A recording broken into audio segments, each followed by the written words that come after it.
But let's say your PS5 is frozen, or for some reason you're unable to do the normal soft factory reset. You can perform a hard reset on your PS5. Now, first thing you want to do is switch off the console using the power button on the console itself. So press it, hold it in until you hear the second beep, and it's gonna prepare to turn off and eventually turn off the PS5.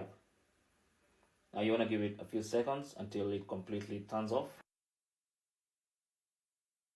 And now with the PS5 console turned off, you can try and restart to see if it solves the problem. And to restart, all you need to do is simply press on the power button once. Now, if you still want to hard reset the PS5, you want to go into safe mode. And to do that, simply press and hold the power button until you hear the first beep. So when you press it once, you'll hear the first beep immediately. Hold it in until you hear the second beep, and then you can release. Alright, so let's go for it. Press and hold. First beep.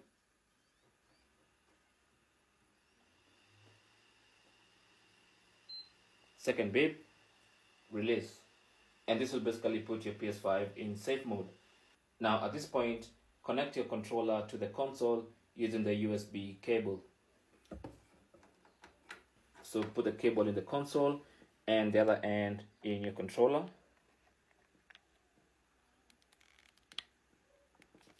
And then press the PS button. And as soon as you do that, you should see the safe mode menu.